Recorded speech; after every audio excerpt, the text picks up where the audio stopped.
Hey, what's up YouTube? It's Brett James back again with another video, and today we're going to be talking about Caesars Sportsbook's over and under win projections for the top 8 teams in the East and Western Conference. Now I'm not going to go over every single team. I'll briefly go over the top 8 teams in the East and the West, but I'm not going to give my opinion on every team, just the ones that I think that stood out to me. Kind of just what I think, man. I'm just going to give my analysis. And let's just stop wasting time and hop right into the video, man. So Caesars Sportsbook for the Western Conference, they got the Los Angeles Clippers, the Utah Jazz, the Houston Rockets, the Denver Nuggets, the Los Angeles Lakers, Portland Trail Blazers, Golden State Warriors, and San Antonio Spurs. Now, honestly, 1 through 8, I think that's fair. I think that's pretty damn accurate. Only thing that really stood out to me there is the fact that they gave the Los Angeles Lakers the number 5 seed. Now, we all know the Lakers, the average team that they are at the moment until they prove themselves. They have championship level contention. They have LeBron, they have AD, 2 of the 5 best players in the world at the moment when healthy. But otherwise, their team's still a train wreck. Coaching staff still needs to blend and mesh together with the players that they integrate together. Now, they still got guys like Rondo, Kuzma, Danny Green, Jared Dudley, Quinn Cook, DeMarcus Cousins, and a handful of other guys. Good role players. None of these guys are honestly solidified.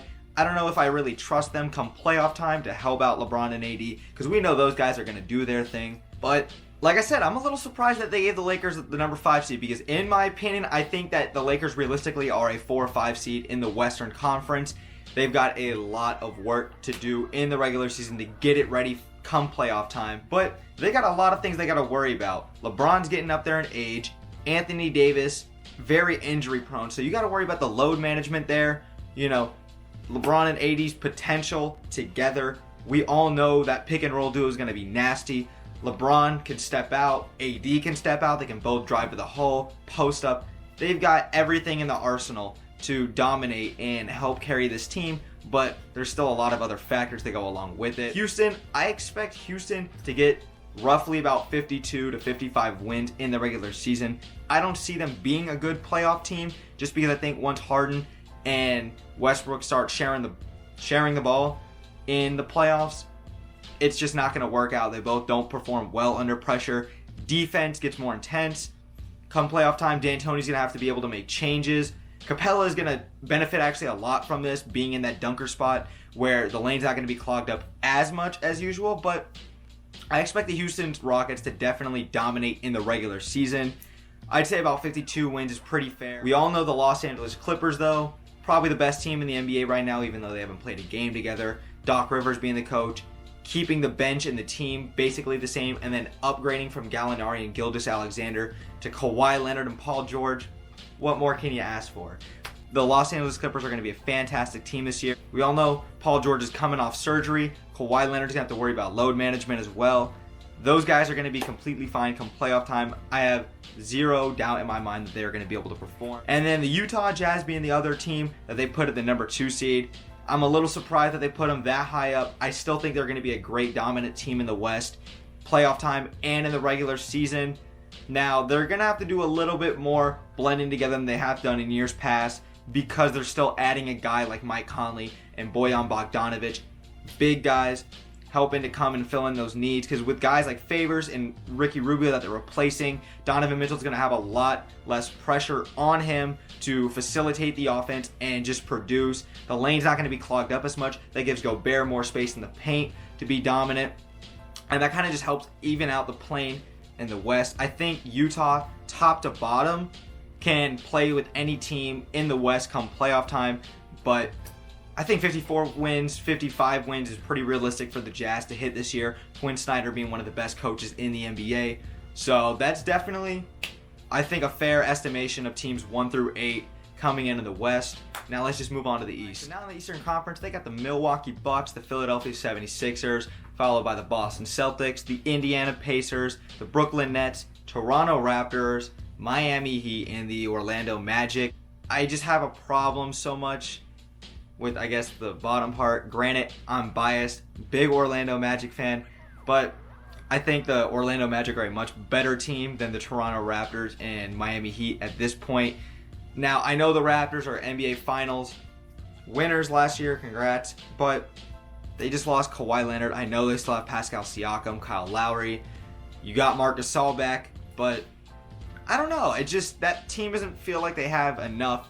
And I know it's the Eastern Conference. The East is very weak. But Orlando's bringing back a lot of great pieces. A lot of these guys are going to take another jump as they, the 2 years ago to last year, making the playoffs. I see the Magic as a 6 or 5 seed, but it doesn't really matter, honestly, because there's only 2 teams in the East that are actually going to get out or have a chance to get out of the East this year if everyone stays healthy. That being the Milwaukee Bucks and Philadelphia 76ers. Because even teams like the Boston Celtics and Indiana Pacers, who are the 3 and 4 seed, they don't have enough talent and enough star power in that sense to even come out of the East. Giannis is going to come back hungry, want more this year with a much better proven jump shot.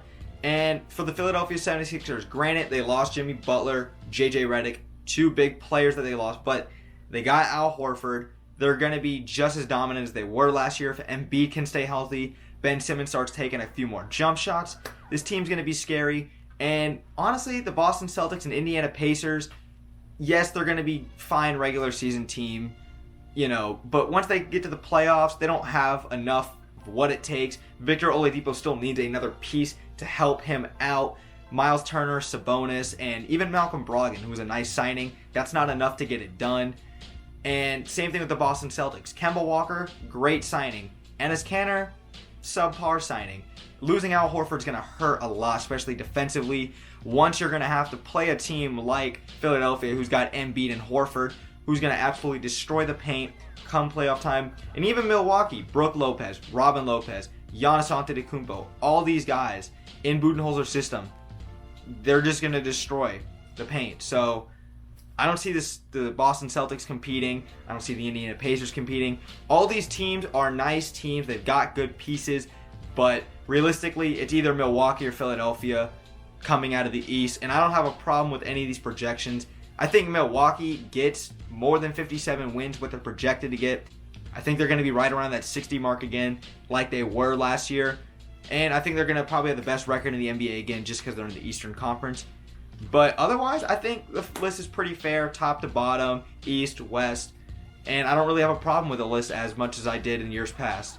Alright, thank you guys so much for watching the video. Please like, share, and subscribe down below. Let me know, what did you guys think about Caesars Sportsbook's projections, their total win projections for all the teams in the NBA. Now, what do you guys think about who's coming out of the East? Realistically, who do you think is coming out of the West? And if there's any other video topics y'all want me to cover, let me know down below. And that's it. Thank you guys so much. I'm out.